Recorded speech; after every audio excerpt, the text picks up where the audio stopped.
오늘 우리에게 주시는 하나님의 귀한 말씀은 시편 101편입니다. 시편 101편. 시편 101편의 말씀. 우리 한 절씩 돌아가면서 교독하도록 하겠습니다. 내가 인자와 정의를 노래하겠나이다. 여호와여, 내가 주께 찬양하리이다. 내가 안전한 길을 주목하오니 주께서 어느 때까지나 나에게 임하시겠나이까. 내가 완전한 마음으로 내 집 안에서 행하리이다. 나는 비천한 것을 내 눈 앞에 두지 아니할 것이요 배교자들의 행위를 내가 미워하오리니 나는 그 어느 것도 붙들지 아니하리이다. 사악한 마음이 내게서 떠날 것이니 악한 일을 내가 알지 아니하리이다. 자기의 이웃을 은근히 헐뜯는 자를 내가 멸할 것이요 눈이 높고 마음이 교만한 자를 내가 용납하지 아니하리로다. 내 눈이 이 땅에 충성된 자를 살펴 나와 함께 살게 하리니 완전한 길에 행하는 자가 나를 따르리로다. 거짓을 행하는 자는 내 집 안에 거주하지 못하며 거짓말하는 자는 내 목전에 서지 못하리로다. 아침마다 내가 이 땅의 모든 악인을 멸하리니 악을 행하는 자는 여호와의 성에서 다 끊어지리로다. 아멘. 아멘. 이 시편 101편은 다윗의 시 이렇게 표제어가 달려 있습니다. 다윗의 시편입니다. 다윗이 왕위에 오르기 전에 지었을 것으로 추정되는 시입니다. 다윗이 왕위에 오르면 내가 이렇게 나라를 다스리겠다라고 하는 생각으로 자신의 생각을 피력하면서 쓴 시기 때문에 이 시편 101편을 결단의 시라고 부릅니다. 결단의 시. 또 그 내용을 보게 되면 다스리고 이끄는 사람들의 포부를 담고 있다고 해서 통치자의 시편이라고 부르기도 합니다. 결단의 시편, 통치자의 시편 이렇게 부르기도 한다는 것입니다. 우리는 누구나 우리 자신 한번 잘 보면은 우리는 한편으로는 follower, 따라가는 사람이기도 하고 또 한편으로는 leader, 이끄는 사람이기도 합니다. 그러니까 한편으로는 어떤 영역에 있어서는 이끌림을 받는 사람들이기도 하고 또 한편으로는 leader, 이끄는 사람이기도 하다는 거죠. 가정이나 직장이나 회사나 기업이나 어떤 교회의 각 부서 그리고 어떤 작은 모임들과 같은 것을 우리가 그 어떤 모양으로든지 그런 공동체를 이끄는 사람이기도 하고 또 반면에 어느 한 조직 속에서 이끌림을 당하는 팔로워이기도 하다는 거죠. 그래서 어떤 생각과 마음으로 내가 속한 공동체를 따라갈 것인지 아니 여기서는 시편 101편에서는 어떤 생각과 마음으로 이끌어 갈 것인지 자신이 감당해야 하는 공동체를 어떤 마음과 어떤 생각으로 이끌 것인지에 대해서 교훈해주는 시편으로 많이 읽히는 시입니다. 회사나 기업의 경영진 그리고 공동체 리더들뿐만 아니라 모든 사람들에게도 적용될 수 있는 시편입니다. 그래서 이 시편 101편에는 101편에 관한 아주 유명한 이야기 하나가 있죠. 영국의 국왕이었던 제임스 1세가 자신이 신임하던 공작 조지 빌리어스 경을 갖다가 수상으로 임명한 후에 그에게 앞으로 모든 신하를 등용할 때는 언제든지 이 시편 101편을 인사 등용의 원리로 삼으라고 조언을 했습니다.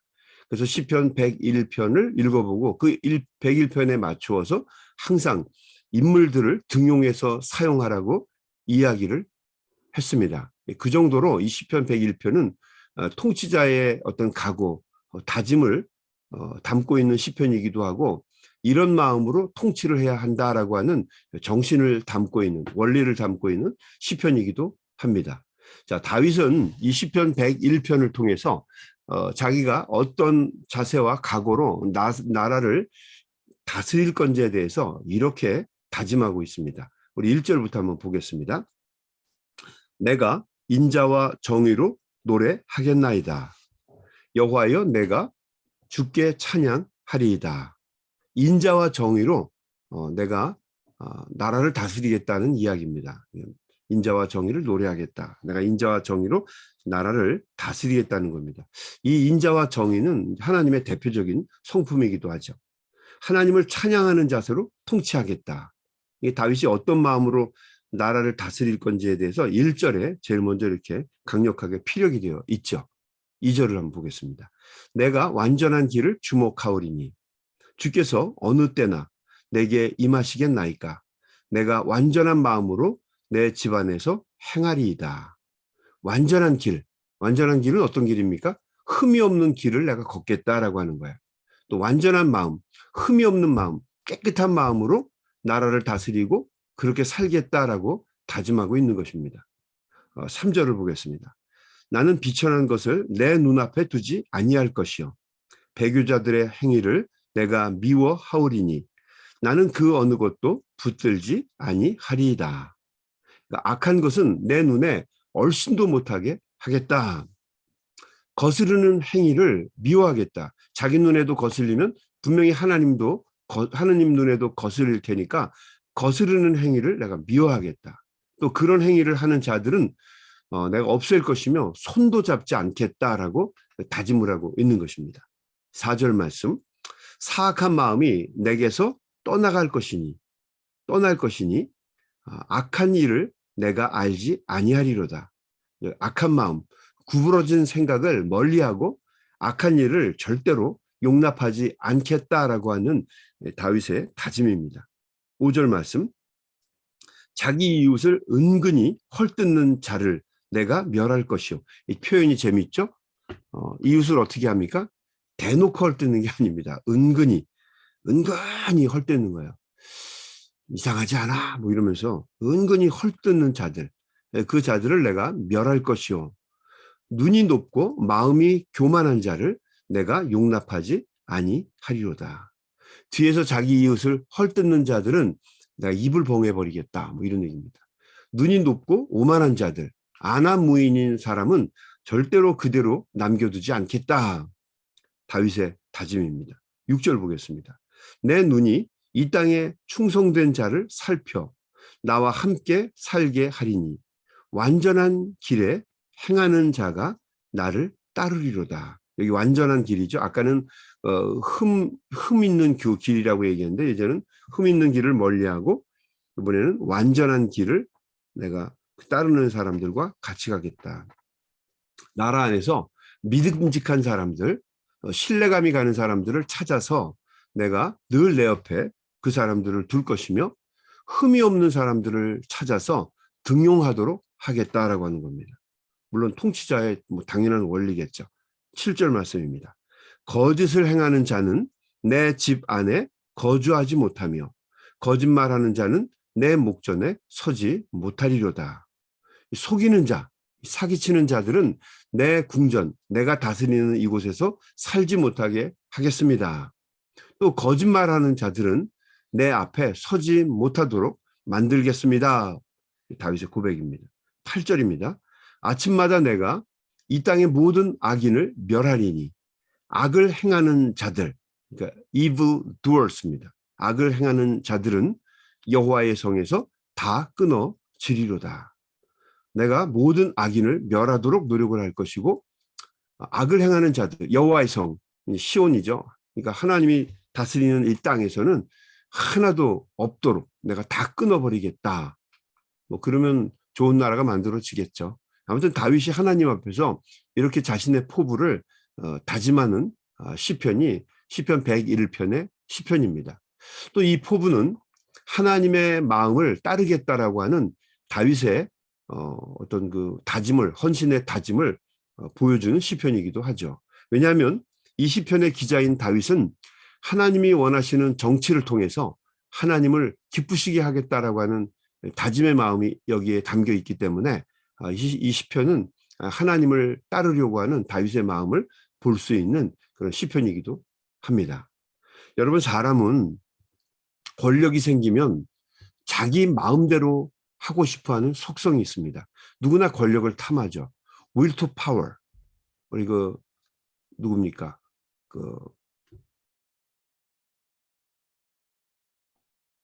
생각이 갑자기 안 나네요. 아무튼 권력, will to power. 내가 권력을 향한 어떤 의지, 권력을 추구하고 그 권력을 소유하려고 하는 마음이 사람은 누구나 다 있어요. 그리고 그 권력을 갖게 되면은 니체네요, 니체. 프레드리 니체. 권력을 갖게 되면 자기 마음대로 그 권력을 가지고 좌지우지해 보려고 하는 속성이 사람들에게는 누구나 있습니다. 아니다, 내가 권력을 갖게 되면 바르게 살겠다. 그런 마음을 가질지 몰라도 일단 권력을 손에 쥐게 되면 그런 사람들이 별로 없죠. 그래서 힘이 주는 유혹이 항상 있다는 거죠. 그런데 다윗은 이 힘으로 내 뜻을 이루는 것이 아니라 하나님이 기뻐하시는 나라를 만들겠다라고 이 시편 101편을 통해서 다짐을 하고 있는 것입니다.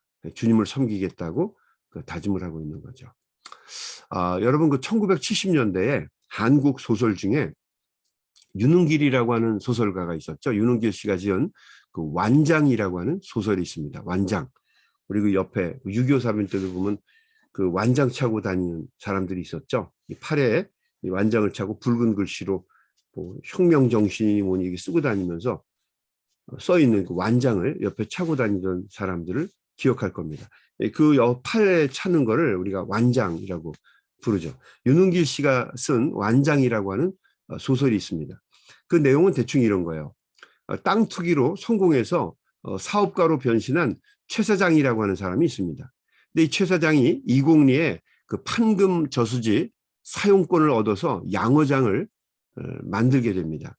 그리고 그 감시를 동네의 건달이었던 한량이었던 종술이라고 하는 사람에게 맡기게 됩니다. 이 종술은 처음에는 그 제안을 거절하다가 최 사장이 자신의 팔에 완장을 채워주니까 그때부터 흥분하기 시작합니다. 사람은 완장을 채우면 다 좋아해요. 완장을 채워주니까 좋아져서 그 저수지 감시를 본격적으로 맡게 됩니다. 고향에 돌아와서 낚시질이나 하면서 시간을 소일하면서 빈둥빈둥거리던 종술이라고 하는 이 사람이 47만 평이나 되는 판금 저수지의 감시원이 되자 그때부터 완장을 차고 기분 좋아져서 돌아다니면서 이 완장의 힘, 권력을 휘두르기 시작합니다. 그래서 종술은 한 번은 도시에 내려와서 낚시를 하고 있던 남녀들을 붙잡아서 기합을 줍니다. 힘이 굉장히 셌던 것 같아요.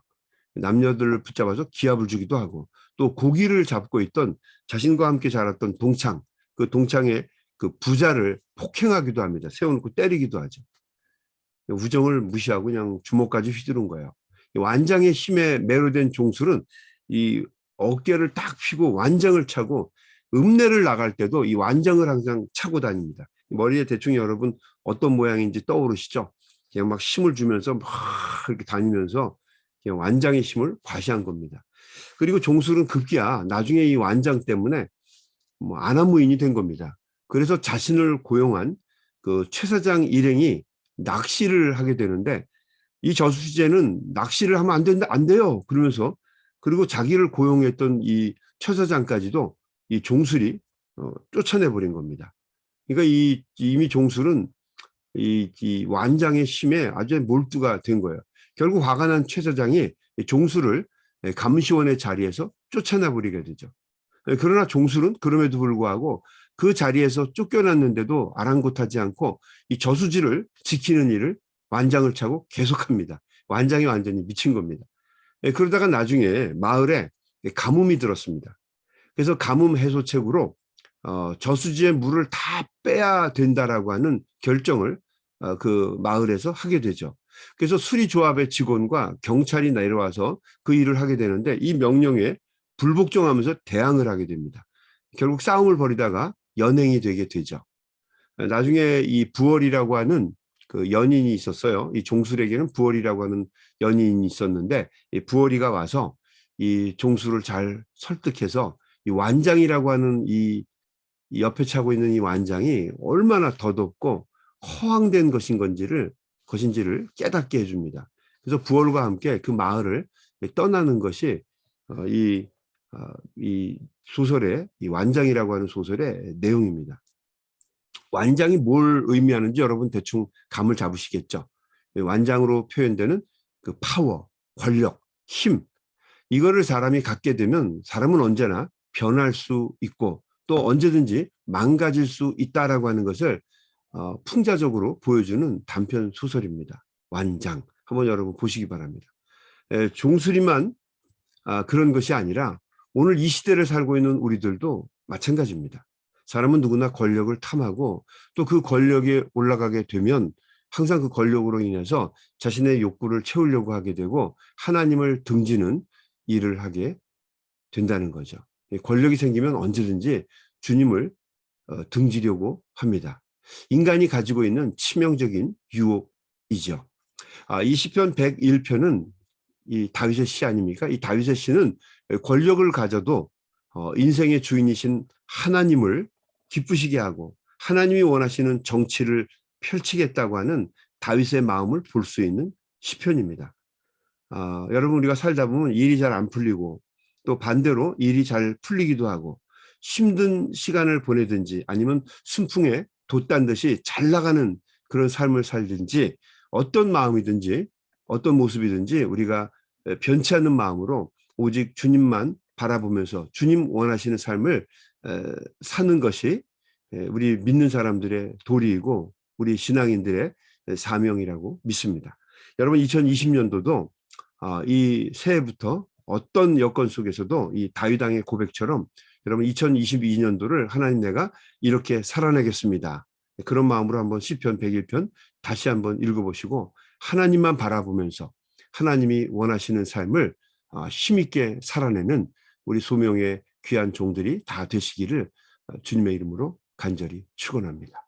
아멘. 우리 한번 같이 기도하겠습니다. 하나님 감사합니다. 오늘도 귀한 시편 101편의 말씀을 통해서 다윗의 시를 통해서 다윗이 어떤 마음으로 나라를 다스리고 또 하나님 중심으로 살아갈 것인지를 고백하는 말씀을 저희들이 아침에 묵상을 했습니다. 우리가 한 해를 살아가면서 여러 가지 일들이 있을 텐데 다윗의 마음으로 이 한 해를 잘 살아낼 수 있도록 도와주시고 하나님이 기뻐하시는 복된 인생을 살아낼 수 있도록 하나님 우리의 마음과 생각을 주장하시고 인도하여 주시옵소서.